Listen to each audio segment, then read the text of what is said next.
Hi Chaitanya గారు. Hello madam. Chaitanya గారు, diabetic patients ముఖ్యంగా బ్రేక్ఫాస్ట్, లంచ్, డిన్నర్ లో ఎలాంటి చేంజెస్ చేసుకుంటే, ఎలాంటి ప్లాన్ చేసుకుంటే వాళ్ళకి హెల్ప్ఫుల్ అవుతుందో ఈ వీడియో ద్వారా తెలియజేద్దామండి. ఒకటి గుర్తు పెట్టుకోండి, మన దగ్గర ఏ షుగర్ పేషెంట్ వచ్చినా డయాబెటీస్ రివర్సల్ కోసం వస్తారు కదా, వాళ్ళందరికీ మనం ఇదే చెప్తాం.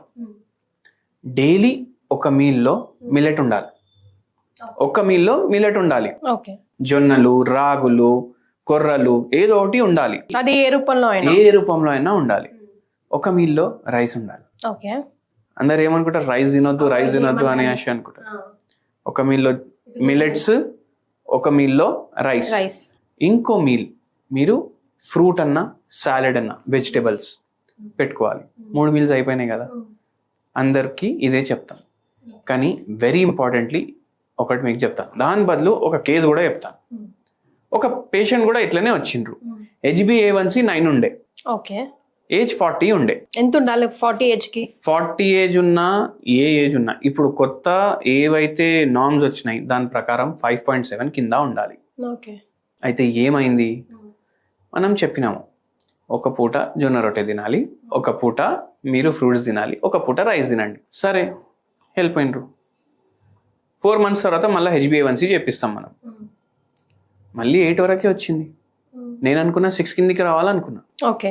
8 వచ్చింది. మనం అడిగినాం, ఏమైనా బయట తింటున్నారా అంటే లేదు. ఏమైనా ఎక్కువ ఆయిల్ వేసుకుని తింటున్నారా అంటే లేదు. మళ్ళీ ఎందుకు ఇట్లా వస్తుంది అంటే మనం క్వాంటిటీ అడిగినాము. ఓకే. మనం ఫ్రూట్స్ నైట్ టైం తినమన్నాము. ఈయన జొన్న రొట్టె నైట్ తింటుండే. మళ్ళీ ఒకవేళ జొన్న రొట్టె నైట్ తింటే కూడా ఒకటే జొన్న రొట్టె తినాలి. ఈ సార్ 5 జొన్న రొట్టెలు తింటారు.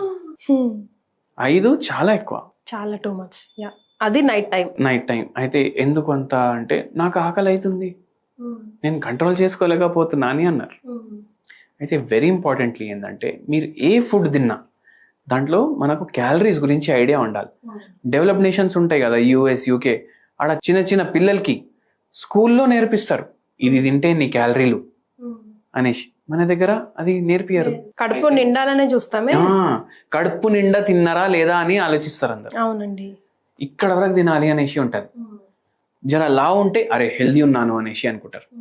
అయితే అది ప్రాబ్లం. అయితే ఇక్కడ ఏమైతుంది, ఎక్కువ క్యాలరీలు పోతున్నాయి, ఇంకా షుగర్ పెరుగుతుంది. అయితే మనం ఏం చేసినాము, నైట్ టైం ఒక జొన్న రొట్టె, ఏ కర్రీ తింటారు తినండి, కానీ కర్రీ ఏదైతే తింటారు అది ఫ్రైడ్ కర్రీ ఉండొద్దు. ఓకే. బెండకాయ ఫ్రై ఉండొద్దు, పులుసు ఉండాలి. దొండకాయ ఫ్రై ఉండొద్దు, ఏదైనా పులుసు చేసుకోవాలి. మీరు నాన్ వెజ్ తింటే కూడా చేపలు ప్రిఫర్ చేయండి, అది కూడా పులుసు. మీరు ఒకవేళ ఫ్రైడ్ ఫుడ్ తింటే ఇంకా ఎక్స్ట్రా క్యాలరీస్ పోతాయి. సో ఆ తప్పు చేయొద్దు నైట్. మళ్ళీ లంచ్ టైంలో మీకు కావాలంటే ఫ్రూట్స్ తినండి అని చెప్పినాను. Preferably fruits night time.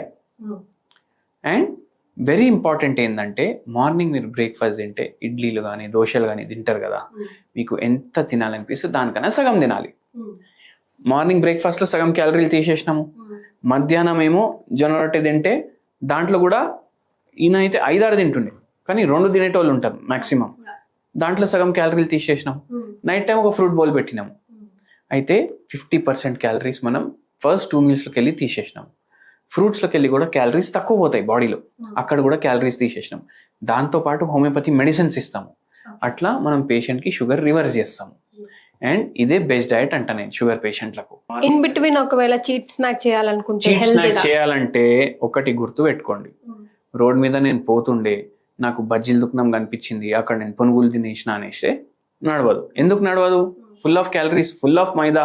మనం ఏమనుకుంటాం, పునుగులు ఏమో ఇడ్లీ పిండితో చేస్తారు అనుకుంటారు. ఆడు మైదా కలిపితే మనకి ఎట్లా తెలుస్తుంది? మైదా పిండి కలుపుతాడు, మీకు 30 రూపాయలకు ప్లేట్ ఇస్తాడు. మైదా పిండి కలపకుండా ఎట్లా ఇస్తాడు? అందుకే తినొద్దు. మళ్ళీ ఆయిల్ ఏది వాడతారు? వెజిటేబుల్ ఆయిల్ వాడతారు, అది తినొద్దు. అండ్ వెరీ ఇంపార్టెంట్లీ ఏంటంటే మీకు ఒకవేళ మధ్యలో ఆకలి అయిందంటే కీరా ఉంటుంది కదా బండి మీద, కొనిసి తినండి. ఓకే. ఏమవుతుంది? ఏం కాదు, ఓన్లీ వాటర్ పోతుంది, ఫైబర్ పోతుంది, న్యూట్రియంట్స్ పోతాయి. అవునా కదా? క్యాలరీలు ఎంత, ఒక చాలా 5% క్యాలరీస్ కూడా ఉండవు దాంట్లో. సో అట్లా చేయండి మీరు. ఇట్లా చేసుకుంటా మనం క్యాలరీస్ తగ్గించుకోవచ్చు. అండ్ డయాబెటిక్ రివర్సల్లో కూడా హెల్ప్ చేస్తుంది అనమాట. అండ్ మీకు హోమియోపతి తీసుకుంటే రివర్స్ అవుతుంది డయాబెటీస్. అంటే ఓన్లీ మనకు కంట్రోల్ అవ్వడం కాదు, రివర్స్ అవుతుంది. అంటే మీ బాడీ లోపటి నుంచి డయాబెటీస్ పోతుంది, ఇంకా ఎస్, శాశ్వతంగా పరిష్కారం. శాశ్వతంగా పరిష్కారం అవుతుంది. రైట్. అంటే జనరల్ గా చైతన్య గారు ఆకలి ఎక్కువ అవుతుంది షుగర్ పేషెంట్స్ కి అని అంటూ ఉంటారు కదా, మరి ఆ క్రేవింగ్స్ ఎట్లా అండి కంట్రోల్ చేసుకోవడం? చూడండి, మన మైండ్ అన్నిటికన్నా స్ట్రాంగ్. మనం స్ట్రెస్లో ఉంటే బజ్జీలు కూడా తినాలనిపిస్తుంది, బిర్యానీ కూడా తినాలనిపిస్తుంది, ఐస్ క్రీమ్లు కూడా తినాలనిపిస్తుంది. కానీ తినకండి. ఎందుకంటే అన్నిటికైనా ముఖ్యం అంటే ఏంది మనకు? మన హెల్త్. మన హెల్త్ మంచిగా ఉంటేనే మనకు ఏది కావాలి అది మనం తినొచ్చు. సో దానిపైన మీరు కాన్సన్ట్రేట్ చేయండి. మనం తినడానికి బతుకుతలేం, మనకు వేరే పనులు కూడా ఉన్నాయి. పిల్లల్ని చూసుకోవాలి, ఫ్యామిలీని చూసుకోవాలి, జాబ్ చేసుకోవాలి, ఈఎంఐలు కట్టాలి. అవన్నీ వదిలేసి నేను తింటా అంటే మనం పోతే ఇవన్నీ ఏడిపోతాయి, అవునా కాదా? సో అన్నిటికన్నా ఇంపార్టెంట్ హెల్త్. దాని మీద మీరు ఫోకస్ చేస్తే ఇవన్నీ మర్చిపోతారు. ఒక వాల్ పేపర్ పెట్టుకోండి ఫ్యామిలీది ఫోన్లో, మీకు ఇట్లా ఏమైనా తినాలనిపిస్తే అది చూడండి, ఆటోమేటికలీ ఆ డిజైర్ పోతుంది. కానీ మనిషి అన్నాక టేస్టులు చేయాలి కదా చైతన్య గారు. టేస్టులు చేయాలంటే ఇంత బుక్క వేసుకొని వదిలేసేయండి. ఇంకా ఆ టంగ్ ని సాటిస్ఫై చేయండి. మీ మైండ్ సాటిస్ఫై అయిపోతుంది. మీ మైండ్ మీ కంట్రోల్లో ఉండాలి, మీరు మీ మైండ్ కంట్రోల్లో ఎప్పుడు ఉండొద్దు. Exactly. So healthy eating is like very important. అందులో మెయిన్ మీరు చెప్పేది ఎప్పుడైనా క్యాలరీ కౌంటర్ ఉండాలి కంపల్సరీగా అని అంటారు. హెల్దీ ఈటింగ్, క్యాలరీ కౌంటర్ ఉంటే సగం రోగం మన దగ్గరికే రాదు, వచ్చినా పారిపోతుంది. థ్యాంక్ యూ సో మచ్ అండి.